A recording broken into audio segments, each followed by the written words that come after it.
নমস্কার, জয় গুরু। কেমন আছেন সবাই? তমালিকার নতুন একটি ব্লগে আপনাদের সকলকে জানাই স্বাগত। আশা রাখছি সবাই ভালো এবং সুস্থ আছেন। প্রচুর গরম পড়েছে, তো আজকে ঘুম থেকেই উঠে আম পেড়ে নিয়েছি। মনে হচ্ছে একটু আমের চাটনি খেয়ে নিই, আর আমের মাখাও খেতে ইচ্ছে করছে, কিন্তু সময়ই হয়ে উঠছে না। হাতের কাজ শেষ করে নিলাম, এবার জলখাবার বানিয়ে ফেলি। জলখাবারে আর তেমন কিছু বানাইনি, ওটস খেয়ে নিয়েছি আর শ্রেয়সীকে বিস্কিট দিয়ে দুধ দিয়ে দিলাম। তো রান্নাটা তাড়াতাড়ি শেষ করতে গিয়ে দেখলাম বোতলে তেল শেষ হয়ে গেছে।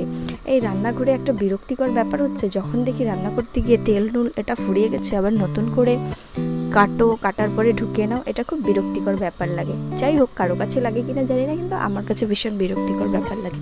তো রান্না শেষ করে নিয়েছি, আর এদিকে দেখছি সব কিছুই এলোমেলো হয়ে আছে। তো আজকে রান্না করেছি সেটা পরে বলছি। আগের ভিডিওতে দেখেছিলে তোমরা, পটল নিয়ে এসেছিলাম, বলেছি পরের দিন রবিবারে দই পটলটা শেয়ার করব। তো ব্যস্ততার কারণে আর ভিডিও শেয়ার করা হয়নি, তো আজকে রান্না করে নিলাম।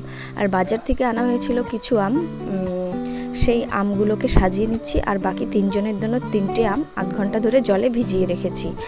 আর এদিকে দেখছি আজকে তাড়াহুড়ো, তার মধ্যে দেখি ডাস্টবিনও পুরো ভর্তি হয়ে আছে নোংরায়, সেগুলোও ফেলতে হবে।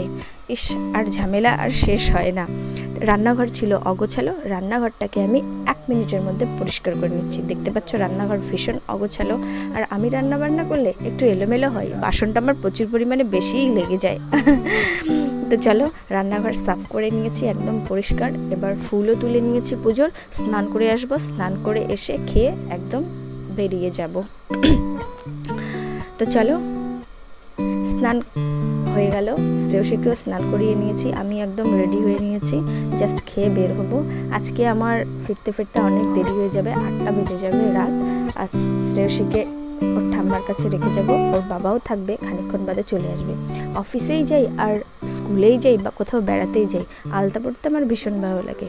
চলো, ভাত খেয়ে নিয়েছি, ভাত খেয়ে নিই। কমলি শাক রান্না করেছি, আলু আর বটবটি ভাজি, সয়াবড়ি দিয়ে জলপাই আলু দিয়ে ঝোল, চাল কুমড়ো দিয়ে ডাল ছিটিয়ে একটু ভাজি করেছি, চাটনি।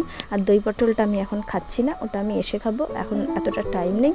শ্রেয়সীকে একটু আম কেটে দিচ্ছি, খেয়ে নিই। তো চলো, বাসে করে চলে যাই। প্রচণ্ড গরম বাইরে, এই জায়গাটা আমার ভীষণ ভালো লাগে, মানে এই প্লেসটা দেখতে।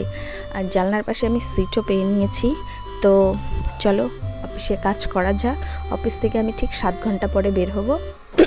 7 ঘন্টা পরে বের হয়ে গেছি আমি, একদম সন্ধে হয়ে গেছে, সূর্যটা প্রায় ডুববে।